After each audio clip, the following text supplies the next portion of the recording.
Gold, trusted gold buyers. మీరు తాకట్టు పెట్టిన బంగారాన్ని విడిపించి ఈ రోజు ఉన్న మార్కెట్ ధరకు కొనబడను.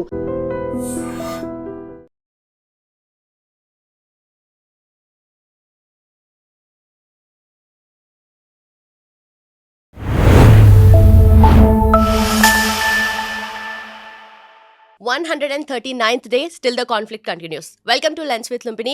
యుఎస్ వర్సెస్ ఇరాన్ కాన్ఫ్లిక్ట్ గురించి మనం మాట్లాడుతున్నాము. స్ట్రైట్ ఆఫ్ హార్ముజ్ దగ్గర వెజల్స్ బ్లాకేజ్, అంటే జస్ట్ మనం ఎక్కువగా మాట్లాడుకునేది క్రూడ్ ఆయిల్ గురించి, బట్ అక్కడ ఫుడ్తో పాటు ఫర్టిలైజర్స్ ఇవన్నీ కూడా బ్లాక్ అయిపోయి ఉన్నాయి. సో దీనివల్ల గ్లోబల్ ఎకానమీ మీద ఎలాంటి ఎఫెక్ట్ ఉంటుంది, and most importantly Trump's behaviour కానీ స్టేట్మెంట్స్ కానీ డే బేసిస్లో కాదు అవర్లీ బేసిస్లో చేంజ్ అవుతూ వస్తున్నాయి. సో ఇప్పుడేదో స్ట్రాటజీ చేంజ్ అని అంటున్నారు. What exactly is it? And most ఇంపార్టెంట్గా ఇప్పుడు ఏవైతే వెజల్స్ అక్కడ బ్లాక్ అయ్యాయో దాని మీద 20% టోల్ ఛార్జ్ చేస్తారని ఒకసారని, తర్వాత I don't like the concept of toll అని చెప్పి మళ్ళీ ఇంకొకసారి. దీని వెనక అగైన్ మళ్ళీ గల్ఫ్ ట్రేడ్ కూడా ఉంది, అండ్ దాంతోపాటు ఇన్వెస్ట్మెంట్ డీల్స్ కూడా చాలా మ్యాసివ్గా ఉన్నాయి. సో దీని గురించి క్లియర్గా డిస్కస్ చేద్దాం. ఎలాంటి ఎఫెక్ట్ ఉండబోతుంది గ్లోబల్ ఎకానమీ మీద, అండ్ మోస్ట్ ఇంపార్టెంట్గా గ్లోబల్ ఎనర్జీ చైన్స్ మీద కూడా. ఈరోజు మనతో జాయిన్ అవబోతున్నారు famous geopolitical analyst and also senior journalist Suresh Kochattil sir మనతో పాటున్నారు. Let's discuss with him. Hello sir, నమస్తే. Yes, so Trump's behaviour and statements, announcements ఎంటైర్గా చేంజ్ అవబోతున్నాయి. అండ్ ఇప్పుడు మిడ్ టర్మ్ ఎలక్షన్స్ రాబోతున్నాయి నవంబర్లో. సో అప్పటి వరకు యూఎస్ ఎకానమీ స్టేబుల్గా ఉంటుందా, లేదంటే ఇంకేదన్నా చేంజెస్ అవబోతున్నాయి అంటారు సార్? యుఎస్ ఎకానమీ అప్పుడు దాకా స్టేబుల్ కాదు, ఎందుకంటే ఒక యుద్ధం అనేది దాని ఇంపాక్ట్ సంవత్సరం పాటు ఉంటుంది. ఇప్పుడు మనం ఇది 40 రోజుల తర్వాత సీజ్ ఫైర్ వచ్చినప్పుడు అందరు ఏమన్నారు, అంత అయిపోయిందిలే, ఫినిష్ అయిపోయింది, everything is going back to normal అన్నారు.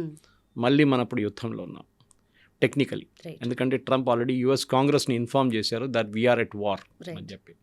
అది మనం ఒక గ్రామాటికల్ కరెక్షన్గా చూసుకోవాలి దాన్ని.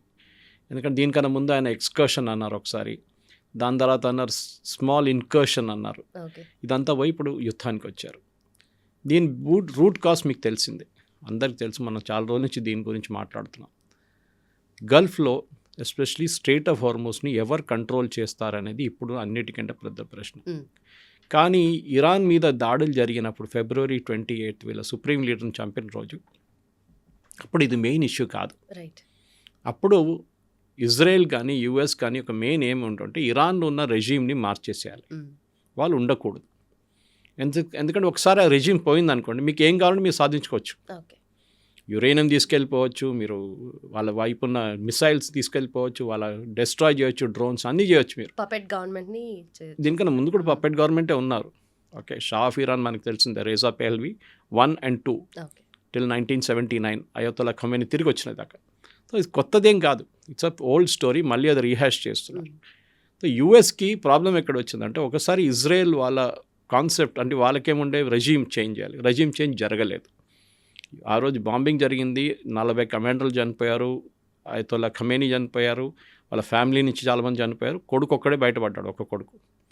కానీ దాని తర్వాత మనం చూసాం 40 రోజులు యుఎస్ దాడి చేస్తున్నారు, ఇజ్రాయెల్ దాడి చేస్తున్నారు. 8,000 అటాక్స్ యుఎస్ వైపు నుంచి జరిగింది, 6,000 అటాక్స్ ఇజ్రాయెల్ వైపు జరిగింది. అప్పుడు కూడా ఇరాన్లో డ్యామేజ్ జరిగింది, కానీ ఇరానియన్ రెజీమ్ పడిపోలేదు. దానికి కారణాలు చాలా ఉన్నాయి. ఇరాన్లో 3 యూనిట్స్ ఉంటుంది ఎప్పుడు ఆపరేషనలీ. ఒకటి ముల్లా, రిలీజియన్, అయతొల్లా ఖమేనీ నుంచి మొదలై అయతొల్లా ఖమ్నేయికి వచ్చింది, ఇప్పుడు ముస్తఫా ఖమ్నేయి దగ్గర ఉంది. వీళ్ళందరూ చదువుకున్నది మోస్ట్ ఆఫ్ దమ్ కోమ్ అని చెప్పి వీళ్ళది ఒక హోలీ ప్లేస్ ఉంది ఇరాన్. అక్కడ సెమినరీస్ ఉన్నాయి, అక్కడ మద్రసాలు ఉన్నాయి, అక్కడ నుంచి చదువుకొని వచ్చిన వాళ్ళు వీళ్ళందరూ. ఈవెన్ ఈ హూతీలు, అన్సరుల్లా హూతీలు అంటారు యమన్లో ఉన్న వాళ్ళు కూడా అక్కడే చదువుకున్నారు. ఈవెన్ హెజ్బుల్లా లీడర్స్ అక్కడే చదువుకున్నారు. నస్రుల్లా ఇప్పుడు చనిపోయిన కమాండర్ ఉన్నాడు కదా, ఆయన ఇజ్రాయెల్ చంపేశారు అని, he also studied in Qom. So వీళ్ళకి ఒక యూనిటీ ఉంది, కోమ్ నుంచి వచ్చాం మేమని చెప్పి. ఎందుకంటే మనకు తెలిసిందే షియా రిలీజన్లో one of the most important places come.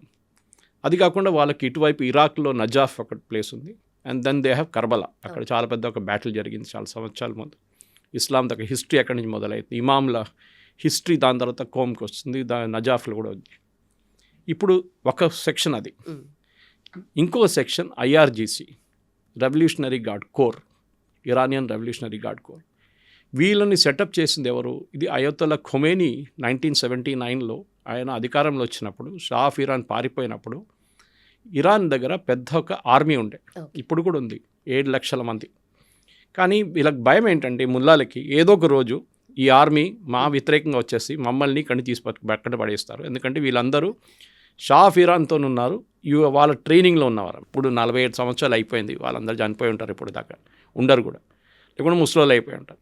So Iranian ఆర్మీకి అంత పవర్ లేదు, వాళ్ళ దగ్గర ఆయుధాలు కూడా ఎక్కువ ఇవ్వరు, వీళ్ళు భయం అన్నమాట ఈ ముల్లాలకి. సో వాళ్ళు ఐఆర్జీసీ క్రియేట్ చేశారు. ఈ ఐఆర్జీసీ నుంచి అక్కడ డెప్యుటేషన్లో వీళ్ళు ముల్లాల్ని పంపిస్తారు. ఫర్ ఎగ్జాంపుల్ ఇప్పుడున్న ప్రెసిడెంట్ పెస్కేషియన్, ఆయన ఒకసారి కమాండర్ ఉన్నారు ఐఆర్జీసీది. Then your president Ghalibaf, speaker of Iranian parliament, ఆయన కూడా ఒకసారి కమాండర్గా ఉన్నారు. సో వీళ్ళందరినీ ట్రైనింగ్ పంపిస్తారు, అక్కడికి పంపించి మళ్ళీ తిరిగి తీసుకొస్తారు వాళ్ళని పొలిటికల్ దాంట్లో. సో మూడో పార్ట్ పొలిటికల్. అక్కడ మనకి ఈ గాలిబాఫ్ కానీ పెస్కేషియన్ కానీ అరాచీ కానీ ఇట్లాంటి వాళ్ళు కనిపిస్తారు మీకు. ఇప్పుడు ప్రాబ్లం ఎక్కడ వస్తుందంటే ఈ యుద్ధం మొదలైనప్పటి నుంచి, దట్ ఇస్ February 28 నుంచి ఇరాన్లో ఒక గ్రూప్ బ్యాటిల్ జరుగుతుంది.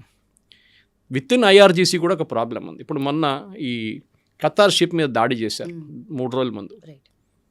కానీ నిన్న ఖతార్లో అరాచీ వాజ్ దేర్. ఆయన వాళ్ళ ఫాదర్ ఎమీర్ చనిపోయారు కదా, దానికోసం ఆయన్ని ఫ్యూనరల్ సెరమనీలో పార్టిసిపేట్ చేయడానికి వెళ్ళారు.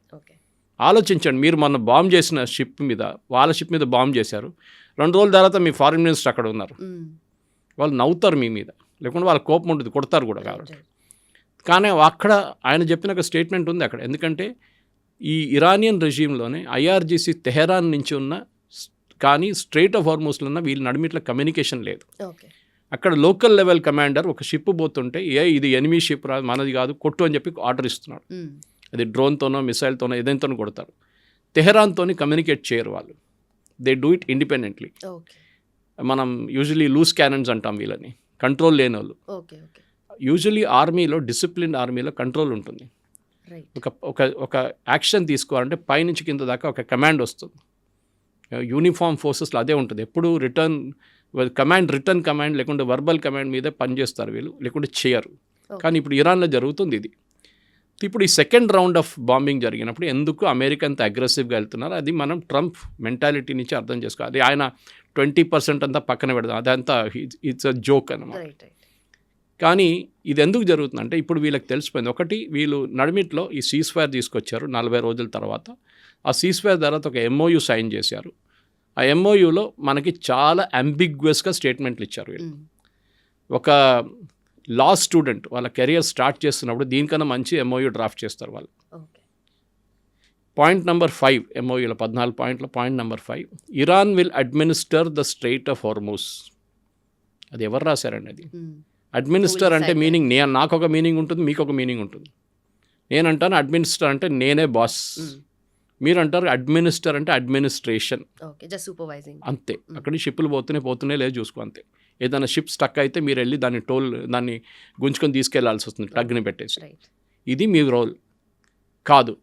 మాకు కంట్రోల్ ఇచ్చారు, మేము టోల్ కలెక్ట్ చేస్తాం. అదొక ఇంటర్నేషనల్ వాటర్వే. మొన్న ట్రంప్ చెప్పినప్పుడు కూడా 20% చెప్పంగానే ఇంటర్నేషనల్ మ్యారిటైమ్ ఆర్గనైజేషన్ వచ్చి ట్రంప్కి వార్నింగ్ ఇచ్చారు. ఒక ఇంటర్నేషనల్ వాటర్వే అంటే ఎవరైనా దాని నుంచి ఏ షిప్ అయినా వెళ్ళొచ్చు. రేపు మన వైపు అండమాన్స్ పక్క నుంచి గ్రేట్ నికోబార్ ప్రాజెక్ట్ ఇప్పుడు వస్తుంది కదా, దాని పక్కన మలకా స్ట్రైట్స్ ఉంది, 6 డిగ్రీ ఛానల్ ఉంది, దాని పక్కన మలకా స్ట్రైట్స్ ఉంది.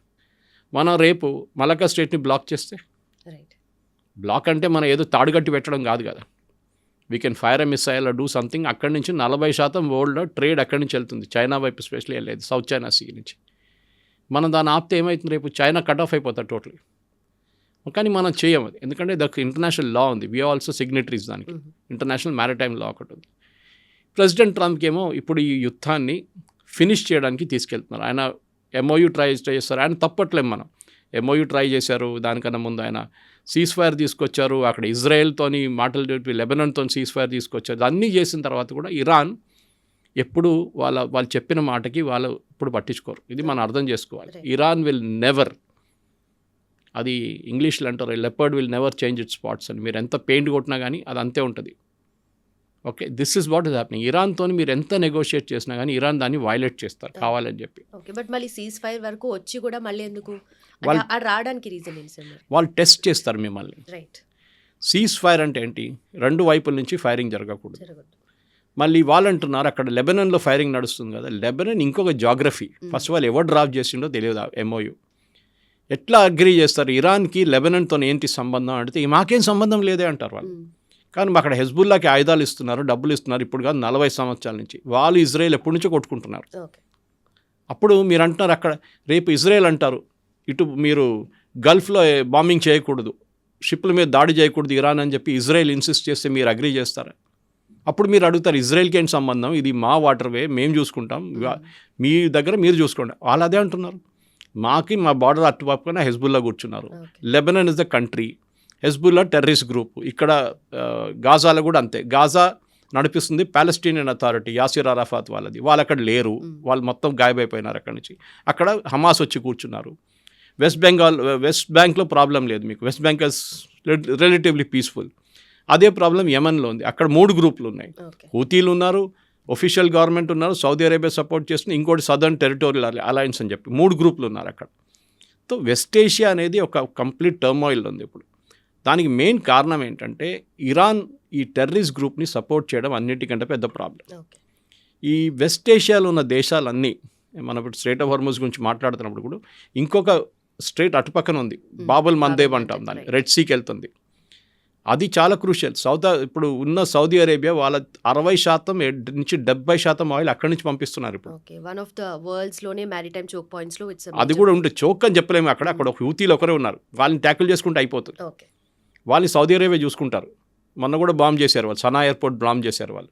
సో హూతీల మీద కొట్టడానికి ఈజీ, కానీ ఒక షిప్ మీద మీరు ఒక మిసైల్ కొట్టారనుకోండి మిగతా 90 షిప్లు ఆగిపోతాయి. వాళ్ళకి భయం. ఇంటర్నేషనల్ దాంట్లో ఇన్సూరెన్స్ అనేది చాలా ఇంపార్టెంట్. మన ఒక కార్ కానీ ఒక లారీ కానీ మిగతా ఏదైనా ఇన్సూరెన్స్ తీసుకుంటే ఇయర్లీ ఇన్సూరెన్స్ ఉంటుంది. అది థర్డ్ పార్టీ కార్కి ఉండొచ్చు, మిగతా కాంప్రహెన్సివ్ ఉండొచ్చు, హెవీ వెహికల్స్కి ఇంకొక ఇన్సూరెన్స్ ఉంది. షిప్లకి అట్లా కాదు, ప్రతి ట్రిప్కి ఇన్సూరెన్స్ తీసుకోవాల్సి వస్తుంది. అంటే వాళ్ళు ఫుజరా నుంచి ఇండియాకి వస్తున్న షిప్, దానికి ఒక ఇన్సూరెన్స్ ఉంటుంది, అమౌంట్ ఉంటుంది. షిప్కి ఏమైనా అయితే we will pay the insurance, లేకుంటే షిప్ మీద దాడి జరిగితే we will pay the insurance, ship fail అయితే షిప్ మునిగిపోతే మేము డబ్బులు ఇస్తామని చెప్పి ఇన్సూరెన్స్ కంపెనీ చెప్తారు. అది జస్ట్ లైక్ కార్ ఇన్సూరెన్స్. కానీ ఇప్పుడు ఇన్సూరెన్స్ కంపెనీ ఎవరు ఇన్సూరెన్స్ ఇవ్వట్లేదు. They are charging very high premium. వాళ్ళకి తెలిసి ఎవడో పిచ్చోడు అక్కడ కూర్చున్నాడు, అని చేతిలో ఒక రాయి ఉంది, ఎక్కడ పడుతుందో తెలియదు. ఇది ప్రాబ్లం అనమాట. సో స్ట్రైట్ ఆఫ్ హార్మోస్ని ఇప్పుడు ఎట్లయిపోయిందంటే ఇరాన్కి న్యూక్లియర్ వెపన్గా మారిపోయింది. అది వాళ్ళకి న్యూక్లియర్ వెపన్ ఎంటబోట్లేదు ఇప్పుడు యూఎస్, దీని ఎంటబడ్డారు. So this is a game to finish it. దానికి లాంగ్ టర్మ్ ఒక 6 నెలల పాటు ఇది నడిస్తే ఇరాన్ ఫినిష్ అయిపోతారు. దాంట్లో డౌట్ 6 నెలల దాకా వెళ్ళక్కర్లేదు మీరు. You can finish it in maximum 2 నెలల్లో ఫినిష్ అయిపోతుంది. ఎందుకంటే ఇరాన్ దగ్గర లిమిటెడ్ కెపాసిటీ ఉంది ఆయుధాలది. వాళ్ళ దగ్గర డ్రోన్స్ అండ్ మిసైల్ చాలా ఉన్నాయి. కానీ మీరు ఈ డ్రోన్ కానీ మిసైల్ కానీ లాంచ్ చేయడానికి మీకు లాంచర్స్ కావాలి. ఓకే, ఎస్పెషలీ మిసైల్స్కి పెద్ద లాంచర్స్ ఉంటుంది. మన దగ్గర ఈ గణేష్ తీసుకెళ్తున్న ట్రక్స్ ఉంటుంది చూడండి, అట్లాంటి ట్రక్స్ ఉంటుంది. దాని మీద ఒక యాంగిల్లో పెట్టి లాంచ్ చేస్తారు వీళ్ళు. లేకుంటే గ్రౌండ్ బేస్డ్ లాంచెస్ ఉంటుంది. గ్రౌండ్ బేస్డ్ లాంచెస్ చాలా డేంజరస్. ఎందుకంటే ఒకసారి శాటిలైట్ పికప్ చేసుకుంది అనుకోండి, వాళ్ళు అదే లాటిట్యూడ్ లాంజిట్యూడ్ మీద ఇజ్రాయెల్ కానీ యూఎస్ కానీ కొట్టేస్తారు లాంచర్. సో మీ దగ్గర మిసైల్స్ ఉండొచ్చు, మీరు లాంచ్ ఎట్లా చేస్తారు? చేతిలో పెట్టుకొని లాంచ్ చేయలేరు కదా, దివాళీ పటాకాలు కాదు కదా ఇది. దెన్ డ్రోన్స్ మీరు గ్రౌండ్ డ్రోన్స్ లాంచ్ చేయొచ్చు, గ్రౌండ్ నుంచి ఒక చిన్న రోడ్ నుంచి లాంచ్ చేసుకోవచ్చు. లేకుంటే again you have to have a small truck. ఇప్పుడు యూఎస్ ఏం చేస్తున్నారంటే, ముందు ఇజ్రాయెల్ కూడా చేశారు ఇదే పని, వీళ్ళు లాంచర్స్ని డెస్ట్రాయ్ చేస్తున్నారు. సో దట్ మీ దగ్గర ఆయుధాలు ఉంటే కూడా మీరేం చేయలేరు. ఇప్పుడున్న ఒక 2 నెలల ముందు ఉన్న ఒక క్యాల్కులేషన్ ప్రకారం ఇరాన్ దగ్గర 70% వాళ్ళ ఆయుధాలు అట్లనే ఉన్నాయి. ఎక్కడ అంటే ఇరాన్లో గల్లీలో తయారు చేసుకుంటారు వీళ్ళు ఆయుధాలు. అది వాళ్ళొక ఇండస్ట్రీ, అక్కడ స్మాల్ స్కేల్ ఇండస్ట్రీ ఆయుధాలు తయారు చేయడంలో, డ్రోన్ కానీ మిసైల్స్ కానీ. అండ్ దీని పార్ట్స్ అంతా చైనా నుంచి వస్తుంది. చైనా నుంచి ముందు షిప్లు వస్తుండే, ఇప్పుడు షిప్ రావట్లేదు, ఆగిపోయినాయి ప్రొడక్షన్. చైనా నుంచి ఒక రైల్వే ట్రాక్ ఉండే, అది చైనా నుంచి వస్తూ టిబెట్ నుంచి తజికిస్తాన్ నుంచి వస్తుంది. 15 రోజులు పెడుతుంది చైనా నుంచి మొదలు పెడితే ఇక్కడ రావడానికి ఇరాన్కి. అది మొన్న ఫస్ట్ డే ఆఫ్ బాంబింగ్లో, అంటే ఈ సెకండ్ ఫేజ్లో ఫస్ట్ డే ఆఫ్ బాంబింగ్లో మషాద్ అనే ఒక టౌన్ ఉంది, అక్కడే ఈయన్ని బరీ చేశారు వాళ్ళ సుప్రీం లీడర్ని. ఆ మషాద్లో ఉన్న ఒక రైల్వే ట్రాక్ మీద వీళ్ళు కొట్టారు యూఎస్. ఇప్పుడు ఆ రైల్వే ట్రాక్ లేదు, ఆ బ్రిడ్జే పోయింది మొత్తం. అంటే ఇప్పుడు అక్కడి నుంచి ట్రైన్ తీసుకురాలేరు, అదొక బ్లాక్ అయిపోయింది అనమాట. ఇట్లాంటి పరిస్థితుల్లో ఇప్పుడు ఇరాన్ని కంటిన్యూస్గా కొట్టుకుంటే, ఇప్పుడు బుషార్ ప్లాంట్ మీద కొట్టారు. నాకు అదే అంటే వాళ్ళ న్యూక్లియర్ ప్లాంట్ అది. అండ్ ఆ బాంబ్ చేసిన రోజు విజువల్స్ చూస్తే ఏదో ఒక న్యూక్లియర్ ఇంపాక్ట్ జరిగింది. ఎందుకంటే మష్రూమ్ క్లౌడ్ లాగే క్లౌడ్ వచ్చింది పైకి. Did it really happen? ఎందుకంటే ఈ న్యూక్లియర్ ప్రాబ్లం ఏంటంటే ఆ ఏరియా కాదు డ్యామేజ్ అయ్యేది, అక్కడి నుంచి 500 కిలోమీటర్ దాకా డ్యామేజ్ ఉంటుంది. So it will impact Saudi Arabia, it will impact UAE, Kuwait, Bahrain, అందరిని ఇంపాక్ట్ చేస్తుంది, ఖతర్ కూడా. ఏం జరిగింది మనకు తెలియదు. ఇప్పుడు బుషర్ ప్లాంట్ మీద కొట్టారు. ఇప్పుడు అమెరికా ఏం చేస్తున్నా అంటే ఒకటి స్ట్రెయిట్ ఆఫ్ హార్మూజ్ దగ్గర ఉన్న అన్ని కోస్టల్ బ్యాటరీస్ అంటే వీళ్ళ మిసైల్ లాంచ్ చేసే ఫెసిలిటీస్. మనం ఈ జాగ్రఫీ అర్థం చేసుకోవాలంటే యూజువల్లీ ఒక బీచ్ ఉన్నప్పుడు మీకు తెలుసుంటే ఇసుకలాగా ఉంటుంది. మా గోవాకి వెళ్ళినా మా కేరళకి వెళ్తే it will be like sand, banks లాగా. కానీ ఇక్కడ ఈ స్ట్రెయిట్ ఆఫ్ హార్మూజ్లో అది లేదు. అక్కడ ఇది చిన్న చిన్న మౌంటైన్స్ లాగా ఉంది. అక్కడ దాన్ని ఎన్నో సంవత్సరాల నుంచి నీళ్ళు కొట్టి అక్కడ it become like coral reefs లాగా అయిపోయింది. అది స్ట్రాంగ్ కోరల్ రీఫ్స్ లాగా. మన దగ్గర లాటరైట్ స్టోన్స్ అంటారు, ఇంట్లో ఇల్లు కట్టడానికి యూజ్ చేస్తారు. ఎర్ర కలర్లో పెద్ద స్టోన్ ఉంటుంది, ఊర్లలో అంతా చూసుంటారు. It is like that. దాంట్లో పెద్ద కేవ్స్, దాని లోపల వీళ్ళు కూర్చుంటారు ఈ మిసైల్స్ తీసుకొని. అది కాకుండా వీళ్ళ దగ్గర మస్కిటో బోట్స్ అని చిన్న బోట్స్ ఉన్నాయి. వీళ్ళ నేవీ మొత్తం పోయింది, వీళ్ళది చిన్న బోట్స్ ఉన్నాయి. అదంతా 2-3 వెళ్ళొచ్చు దాంట్లో. అట్లాంటి బోట్స్ దాన్ని కొడుతున్నారు. ఈ కోస్టల్ బ్యాటరీస్ని కొడుతున్నారు, కంటిన్యూస్గా కొడుతున్నారు అమెరికా. ఒక 1-2 వారాల తర్వాత వీళ్ళ దగ్గర ఏమి ఉండదు. నెక్స్ట్ వీళ్ళ మెయిన్ పోర్ట్ బందర్ అబ్బాస్, అక్కడ ఇరాన్కి రావాల్సిన ప్రోడక్ట్స్ అక్కడి నుంచి వస్తుంది మోస్ట్లీ. ఎందుకంటే కంటైనర్ కార్గో అక్కడి నుంచి వెళ్తుంది, కానీ ఆయిల్ కార్గో కార్గో ఐలాండ్ నుంచి వెళ్తుంది. సో కంటైనర్ కార్గో ఇరాన్ నుంచి వెళ్ళాల్సిందంతా it goes through Bandar Abbas. And వాళ్ళకి రావాల్సిన సరుకులు కూడా అక్కడి నుంచి వస్తాయి.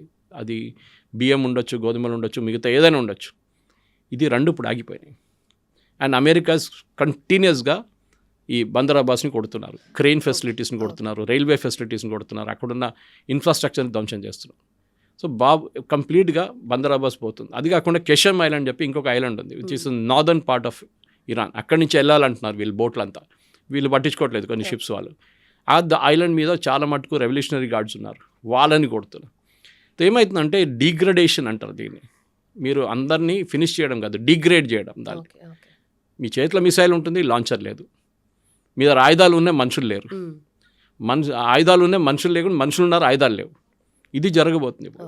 అండ్ కొన్ని రోజుల తర్వాత ఎవరైనా కానీ ఎంత పెద్ద మోటివేషన్ ఉన్నా కానీ ఇదంతా పడేసి వాళ్ళు పారిపోతారు. ఓకే, మీరు రిలీజియన్ బేస్ చేసుకోవచ్చు, మోటివేషన్ కోసం అన్నీ చేసుకోవచ్చు. మా ఏం చెప్తారు, మా కోమ్ కోసం చేస్తున్నా అంటారు వీళ్ళు. That's all fine. మా ఉమ్మా కోసం చేస్తున్నా, that's fine. But at the end of the day మీకు ఆయుధాలు మీ చేతిలో వేసుకుంటే మీరు ఏం చేయలేరు. అండ్ ఇప్పుడు అమెరికా వైపు నుంచి ఉన్న థింకింగ్ అది. ప్రతిరోజు యుఎస్ సెంట్కామ్ ఒక స్టేట్మెంట్ ఇస్తున్నారు, మేము ఇన్ని టార్గెట్స్ కొట్టామని. ముందు నీకు గుర్తుంటుంది, ఈ సీజ్-ఫైర్ టైంలో అప్పుడప్పుడు ఇరాన్ ఒక షిప్ మీద దాడి చేస్తుండే. వాళ్ళు పట్టించుకోవట్లేదు, మేము ఆ రూట్ తీసుకుంటలేదు, ఒమాన్ రూట్ తీసుకుంటా అని చెప్పి. అప్పుడు యూఎస్ ఏం చేస్తారు, వీళ్ళు 2 మిసైల్ కొట్టారనుకోండి, యూఎస్ సెంట్రల్ కమాండ్ 2 మిసైల్ వాళ్ళ వైపు కొడతారు, ఇరాన్ వైపు. ఎక్కడి నుంచి ఆ మిసైల్ వచ్చింది అక్కడికే కొడతారు. అప్పుడు దాకా వాళ్ళు అక్కడి నుంచి పారిపోయి ఉంటారు. కానీ ఇప్పుడు డిస్ప్రపోర్షనేట్గా కొడుతున్నారు. 2 మిసైల్ కొట్టినప్పుడు ఫస్ట్ డే 80 కొట్టారు వీళ్ళు అమెరికా, సెకండ్ డే 140 కొట్టారు, 2 షిప్ల మీద దాడి చేశారని చెప్పి. 3వ రోజు 200 కొట్టారు. Every day it is increasing అన్నమాట.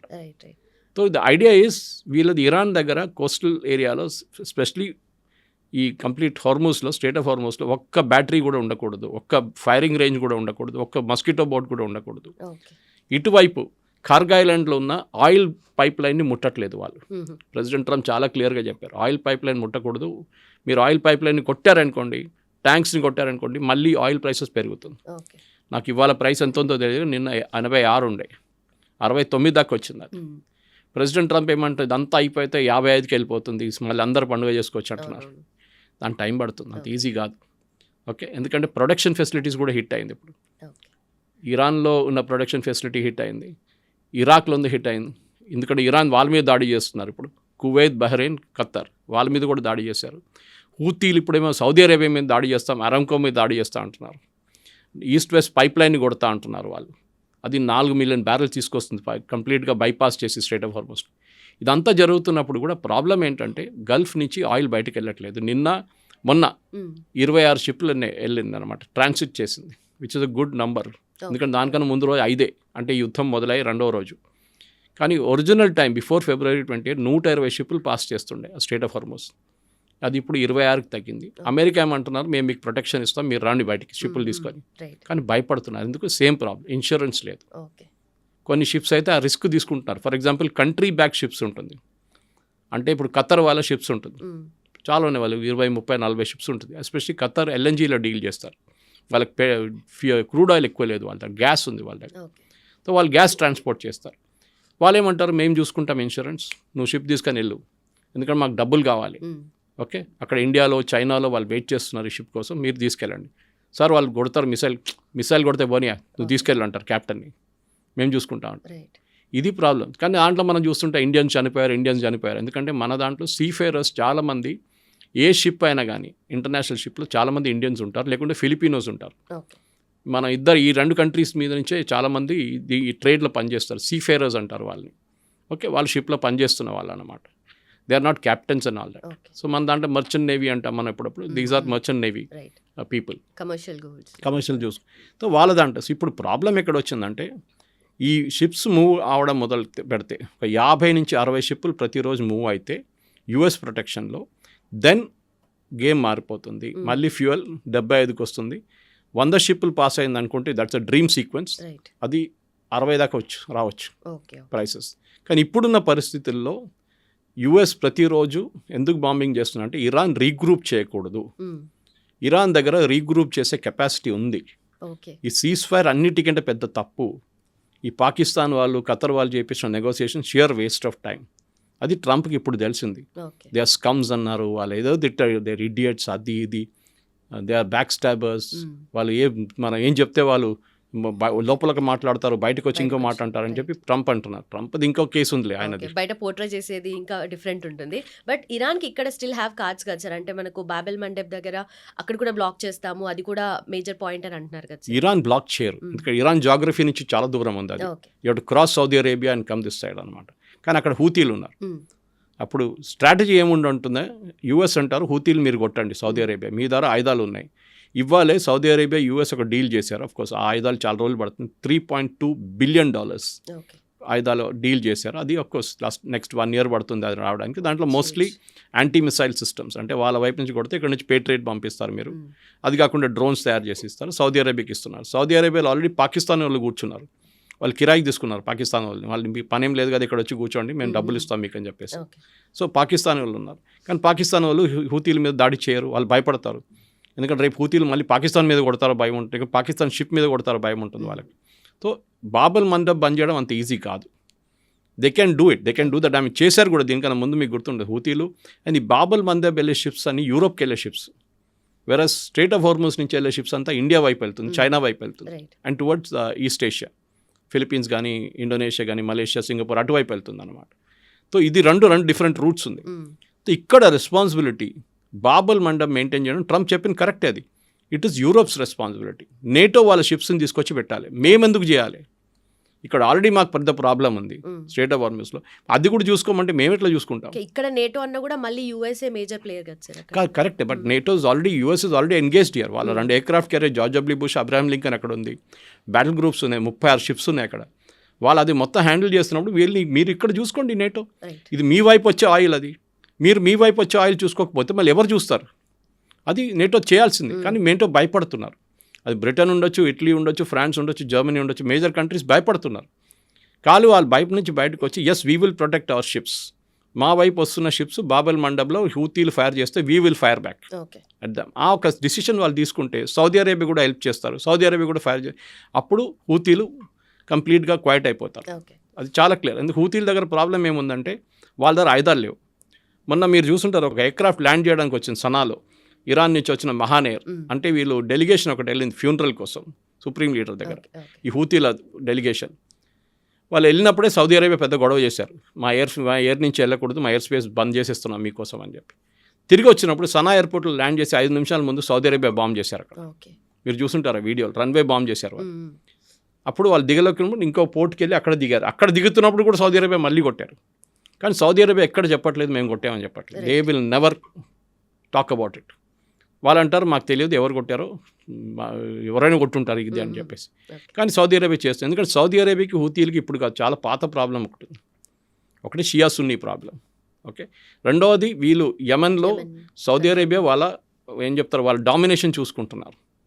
వాళ్ళు అక్కడ ఉన్న ఒఫీషియల్ గవర్నమెంట్ని సపోర్ట్ చేస్తున్నారు. ఈవెన్ దో గవర్నమెంట్ దగ్గర 1/3 ఏరియానే ఉంది, వాళ్ళ దగ్గర ఆయుధాలు లేవు, చాలా మటుకు ఎయిర్క్రాఫ్ట్ లేదు వాళ్ళ దగ్గర. సనా ఇంటర్నేషనల్ ఎయిర్పోర్ట్ రెబెల్స్ చేతిలో ఉంది. సో సౌదీ అరేబియా డబ్బులు పెడుతున్నారు, వాళ్ళు ఆయుధాలు ఇస్తున్నారు, వాళ్ళు సపోర్ట్ ఇస్తున్నారు, వాళ్ళ వైపు నుంచి డిఫెన్స్ బాంబింగ్ కూడా చేస్తున్నారు.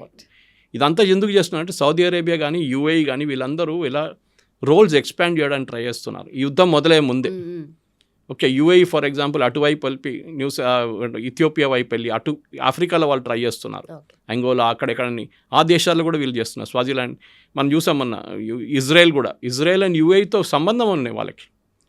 ఇజ్రాయెల్ ఐరన్ డోమ్ సిస్టమ్ యూఏఈలో ఉంది. ఆలోచించండి, ఎనిమీ నెంబర్ 1 ఇరాన్ది, కానీ యూఏఈ తెచ్చుకున్నారు. యూఏఈ అబ్రాహాం అకార్డ్ సైన్ చేశారు ముందే. తో అక్కడ గల్ఫ్లో ఉన్న జీసీసీ కంట్రీస్ ఉన్న పొలిటిక్స్ మొత్తం మారిపోతుంది. మనం కూడా యూఏఈతో ఒప్పందం చేసాం. అంటే మేము రేపల్లి మనం బాంబ్ చేస్తామని చెప్పట్లేదు, కానీ ఆయుధాల కోసం మనం ఒప్పందం చేసాం. వాళ్ళు అంటున్నారు $1 మిలియన్ పెట్టి పేట్రియట్ కొనే మొదలు మేము మీ దగ్గర సిస్టమ్స్ తీసుకుంటాం, మీ దగ్గర మిసైల్ సిస్టమ్ అస్త్రా కానీ మిగతా తీసుకుంటాం, అది చాలా తక్కువ. లేకుంటే బాంబింగ్ చేయాలంటే మీ దగ్గర నుంచి మేము బ్రహ్మోస్ కొనుక్కుంటాం, లేకుంటే అగ్ని సిరీస్ ఉంది మీ దగ్గర. అగ్ని అక్కర్లేదు, అగ్ని ఈజ్ అ హ్యూజ్ డిస్టెన్స్. వీళ్ళ దగ్గర 200-300 కిలోమీటర్స్ చాలు వీళ్ళకి, అంతే ఉండేది. వాళ్ళు పాకిస్తాన్ వైపు లేకుంటే మలేషియా వైపు బాంబింగ్ ఏం లేదు కదా వీళ్ళకి. సో మనం యూఏఈతో we have a defence type, official defence type. Pakistan ఏమో సౌదీ అరేబియాతో టైప్ చేసుకున్నారు. సో ఇప్పుడు గల్ఫ్ నేషన్స్కి ఒక మాట చాలా క్లియర్గా అర్థమైపోయింది, అమెరికా మీద డిపెండ్ కాలేము. అమెరికా బేసెస్ మీద దాడి చేస్తున్నప్పుడు వాళ్ళ పని చూసుకుంటాను, మమ్మల్ని కూడా విడిచేశారు వాళ్ళు రోడ్డు మీద. మా మీద బాంబులు వచ్చి పడుతున్నాయి. దుబాయ్ ఎయిర్పోర్ట్ మీద పడ్డది Day 1. పామ్ జుమేరియా మీద కొట్టారు, అది అమెరికన్ బేసా కాదు కదా, కమర్షియల్ మీద కొడుతున్నారు వీళ్ళు. సౌదీ అరేబియా అరామ్కో రిఫైనరీ మీద కొట్టారు, ఖతర్లో రసమల్ ఫీల్డ్స్ మీద కొట్టారు, రాస్ ఫీల్డ్స్ మీద, నార్త్ ఫీల్డ్స్ మీద కొట్టారు. ఇదన్నీ జరుగుతుంది. సో వాళ్ళకి ఇప్పుడు చాలా క్లియర్గా తెలిసిపోయింది, అమెరికా మీద డిపెండెన్స్ చేయలేము. ఇన్ని రోజులు అమెరికా మీద డిపెండ్ అయ్యాం, ఇప్పటి నుంచి చిన్న చిన్న దేశాలు పాకిస్తాన్తో ఇండియాతో వీళ్ళు టైఅప్ చేసుకుంటున్నారు, వాళ్ళు మాకు సహాయం చేస్తారు. ఇది మెయిన్ గల్ఫ్లో మార్పులు. కానీ స్ట్రేట్ ఆఫ్ హార్మోజ్ ఓపెన్ అవుతుందంటే ఎస్ ఇట్ విల్ ఓపెన్, కానీ it will not be the new normal. ఇప్పుడు మొదలైంది. ఇరాన్ని ఏ రోజు వీళ్ళు కంటిన్యూస్ బాంబ్ చేస్తారు, ఏదో ఒక రోజు ఇరాన్ డెఫినెట్గా ఫోల్డప్ అయిపోతారు. వాళ్ళు సరెండర్ అని కాదు, రెజీమ్ మారొచ్చు అక్కడ, అది కూడా జరగచ్చు. రైట్. సో ఇది కంప్లీట్గా రీజనల్ ఎకనామిక్ బ్లాక్స్ కాకుండా కంప్లీట్ ఆ రీజన్ వరకే పరిమితం కాకుండా ఇట్స్ ఎంటైర్లీ గ్లోబలైజేషన్ కాబట్టి ప్రతి కంట్రీ కూడా ఏదో ఒక ఫామ్లో టైప్ అయి ఉంది దీంట్లో. And coming to again India, so India మీద ఎఫెక్ట్ ఎలా ఉండబోతుంది అండ్ గ్లోబల్ ఎకానమీ డామినెన్స్ కూడా ఇప్పుడు యుఎస్ మళ్ళీ కంటిన్యూ చేయబోతుంది అంటారా? ఇండియా మీద ఎక్కువ ఇంపాక్ట్ ఉండదు, ఎందుకంటే మన యుద్ధం మొదలైనప్పటి నుంచి మన బేస్ పెంచుకున్నాము. మనం దీనికన్నా ముందు 15-20 దేశాల నుంచి మన క్రూడ్ ఆయిల్ తెప్పించుకుంటుంటాయి. ఇప్పుడు మనం 40 దేశాల నుంచి తెప్పించుకుంటున్నాం. Right. As far as US, Argentina అక్కడి నుంచి మనం తెచ్చుకుంటాం. మన డిస్టెన్స్ ఎక్కువ అవుతుంది, కాస్ట్ కూడా ఎక్కువ కావచ్చు, కానీ మనం లాంగ్ టర్మ్ కాంట్రాక్ట్ సైన్ చేసుకుంటున్నాం. ఏదో రేపటి కోసం ఇవాళ కొనం, ఎవరు కొన్నారు అట్లా. మన దగ్గర స్ట్రాటజిక్ ఆయిల్ రిజర్వ్స్ ఉంటుంది 60 రోజులది, రిఫైనరీలో ఇంకొక 60 రోజులది ఉంటుంది 2 నెలలది, షిప్స్లో వస్తే ఇంకో 60 రోజులు, టోటల్ ఒక ఆల్మోస్ట్ 3 months 4 months సప్లై మన దగ్గర ఉంటుంది ఎప్పుడైనా. కానీ చైనా దగ్గర 290 ఉంది, కానీ నిన్న రిపోర్ట్ వచ్చింది చైనా దగ్గర ఉన్న 290 తగ్గి 120కి వచ్చిందంట. అంటే వాళ్ళు స్ట్రాటజిక్ ఆయిల్ రిజర్వ్స్ నుంచి డ్రా చేసుకుంటున్నారు. మీ ఇంట్లో ఉన్న నీళ్ళ సంప్లాగా అక్కడి నుంచి continuous you're drawing the supply, కానీ దాన్ని రీఫిల్ కూడా చేయాల్సి వస్తుంది. తర్వాత రీఫిల్ ఎప్పుడు చేస్తారు, $60 వచ్చినప్పుడు రీఫిల్ చేస్తారు దాన్ని. కానీ మీరు $90 ఉన్న ఆయిల్ తీసుకొచ్చి దాన్ని రీఫిల్ చేయరు. So you're drawing from a strategic reserves అనమాట. ఏదో ఒక రోజు ఆ రిజర్వ్ అయిపోతుంది. America's also down, American reserves కూడా ఆల్మోస్ట్ 50% దగ్గరకు వచ్చేసింది. సో అర్జెంట్గా ప్రెసిడెంట్ ట్రంప్కి ఎట్లయినా స్ట్రేట్ ఆఫ్ హార్మోస్ని ఫినిష్ చేస్తే మనకు కూడా అడ్వాంటేజ్ ఉంటుంది, అఫ్కోర్స్ ప్రైసింగ్ మీద. ఇప్పుడు మీరు అమెరికా నుంచి కొంటారో, అర్జెంటీనా నుంచి కొంటారో, లేకుంటే అంగోలా నుంచి కొంటారో, ఎక్కడ కొంటారో తెలియదు, కానీ ఇంటర్నేషనల్ ప్రైసెస్ ఒకటే ఉంటుంది. బ్రెంట్ క్రూడ్ ఉంటుంది, లేకుంటే ముర్బాన్ ప్రైసెస్ ఉంటుంది. ఈ ప్రైస్ మీద డిపెండ్ అవుతుంది. అది కాకుండా గ్యాస్ ప్రైసెస్ సపరేట్ ఉంటుంది, అది ఖతర్ వైపు నుంచి వచ్చేది. ఇదన్నీ మనం చూసుకోవాల్సింది. ఏది ఇంటర్నేషనల్ ప్రైసెస్ తగ్గాలని మనకు కూడా పెద్ద ఒక ఒక రిలీఫ్గా వస్తుంది అది. అండ్ బహుశా ఇది ఇంకొక 2-3 వారాల్లో బాంబ్ చేస్తే ఇరాన్ దగ్గర వాళ్ళ కెపాసిటీ చూడండి. లాస్ట్ 3 రోజుల నుంచి ఇరాన్ దాడి చేయట్లేదు, 2 రోజుల ముందు దాడి చేశారు ఖతర్ షిప్ మీద. దాని తర్వాత I think it was before that ఒక కొలంబియన్ షిప్ మీద చేశారు, కొలంబియానో పారాగ్వేన్ షిప్ మీద చేశారు. ఇప్పుడు ఏం జరగట్లేదు, లాస్ట్ 2 days నుంచి దెర్ ఇస్ నో బాంబ్. చేశారో మళ్ళీ అమెరికా బాంబ్ చేస్తారు, ఎట్లా చేస్తున్నారు. సో వాళ్ళకి భయం అయిపోయింది ఇప్పుడు. అండ్ వాళ్ళ కోస్టల్ బ్యాటరీస్ ఒకసారి పోయింది అనుకోండి, ships can easily start passing through. 25 నుంచి ఒక 50 షిప్లు అయిపోతే మేజర్ మార్పు వస్తుంది, $5 పడిపోతుంది ఈజీగా oil prices. Okay, right sir. And also military bases కానీ లేదంటే నేవల్ బేసెస్ కానీ లాంచింగ్ ప్యాడ్స్ ఇవన్నీ కూడా డిస్ట్రాయ్ చేసింది US. But coming to civilians, వీళ్ళని కూడా ఎఫెక్ట్ చేసే ఛాన్సెస్ ఏమైనా కనిపిస్తున్నాయి అంటే లాస్ట్ కేస్ లాగా? ఇరాన్లో 300% ఇన్ఫ్లేషన్ ఉంది ఇప్పుడు. ఒక చిన్న బ్రెడ్ లోఫ్ కొనాలంటే చిన్న ఒక పికప్ వ్యాన్లో మీరు డబ్బులు తీసుకెళ్ళాలి. అంత వాళ్ళ కరెన్సీకి వాల్యూ లేదు. వాళ్ళ గొడవ అంతా మొదలైంది లాస్ట్ డిసెంబర్లో వాజ్ బాజారీస్ అంటారు వాళ్ళ దగ్గర, ట్రేడర్స్. ఓకే. మా షాప్కి ఎవరు రావట్లేదు, ఈ డబ్బులకి విలువ లేదు, ఈ చలి పడితే ఆ డబ్బులు పెట్టేసి అది చలి దాన్ని మంచుకుంటున్నారు వాళ్ళు. దే ఆర్ హ్యావింగ్ హీటింగ్కి వాడుకుంటున్నారు డబ్బులు అని చెప్పేసి. కరెన్సీ వాల్యూ లేదు ఇప్పుడు. సో ఇరానియన్ ప్రజలు కూడా వాళ్ళు కూడా చాలా సంవత్సరాల నుంచి సఫర్ అవుతున్నారు వాళ్ళు. They are also the wits and 45,000 మందిని చంపారు వీళ్ళు ఈ రెజీమ్ జనవరిలో. ప్రెసిడెంట్ ట్రంప్ ఏదో సహాయం help is on the way అన్నది, ఏ హెల్ప్ రాలేదు అప్పుడు. సో అక్కడున్న ప్రజలు ఇప్పుడు మన ఖమేనీ ఫ్యూనరల్కి ఎంతమంది వచ్చారంటే, ఇరాన్ పాపులేషన్ 90 మిలియన్ ఉంది, దాంట్లో 1 మిలియన్ వచ్చారు అంతే కదా, పెద్ద అమౌంట్ ఏం, పెద్ద క్రౌడ్ ఏం రాలేదు. అయతోల్లా ఖమేనీ ఫ్యూనరల్కి 5 మిలియన్ వచ్చారు. దిస్ ఇస్ నథింగ్ ఖమేనీ ఫ్యూనరల్కి. సో ఇరాన్ ప్రజలు కూడా వెయిట్ చేస్తున్నారు, ఎందుకంటే ఇరాన్ ఒక ప్రోగ్రెసివ్ నేషన్ ఉండే ముందు, చాలా ప్రోగ్రెస్. మీరు పాత తెహ్రాన్ యూనివర్సిటీ ఫొటోస్ చూస్తే షా ఆఫ్ ఇరాన్ టైంలో మీరు యూరోప్లో ఉన్నారా లేకుంటే మీరు ఇరాన్లో ఉన్నారా అని ఆలోచిస్తారు. ఆ బుర్కాలు లేవు, ఏం లేవు, హిజాబులు లేవు, ఏం లేవు ఆ టైంలో. ఇప్పుడు మొత్తం మారిపోయింది. సౌదీ అరేబియా ఏమో మేము యూరోప్ లాగా అయిపోతా అంటున్నారు, వీళ్ళేమో ఇంకా మారట్లేదు. వీళ్ళు ఇంకొక ఆఫ్ఘనిస్తాన్ లాగానే ఉన్నారు ఇక్కడ కూడా. చాలా డెస్పాటిక్ రెజీమ్ ఇది. ఓకే, చాలామంది వాళ్ళ మైనారిటీస్ని వాళ్ళు ఏం చెప్తారు, కంప్లీట్గా ఫినిష్ చేసేసారు ఈ ఖమేనీ వాళ్ళందరూ కలిసి. సో డెఫినెట్ ఇరాన్ ప్రజలు కూడా వెయిట్ చేస్తున్నారు, ఏదో ఒక రోజు మార్పు వస్తుంది. Just like Libya, just like Iraq, just like Syria. ఇక్కడ కూడా డిక్టేటర్స్ ఉన్నారు చాలా సంవత్సరాల నుంచి, జనరేషన్స్ నుంచి, 30-40 సంవత్సరాలు. వాళ్ళు ఎవరు లేరు కదా, సద్దాం హుసేన్ లేరు, ముమ్మర్ గద్దాఫీ లేరు, బషీర్ అల్ అసాద్ లేదు, వీళ్ళందరూ పారిపోయారు. 2 చనిపోయారు, ఒక ఆయన రష్యాలో కూర్చున్నారు. ఇది ఇరాన్లో కూడా జరుగుతుంది. మేబీ ఒక నెల పడుతుంది, 2 నెలలు పడుతుంది, కానీ ఈ రెజీమ్ ఉండదు డెఫినెట్గా. Let's hope for the best. Thank you so much. We got a very better understanding.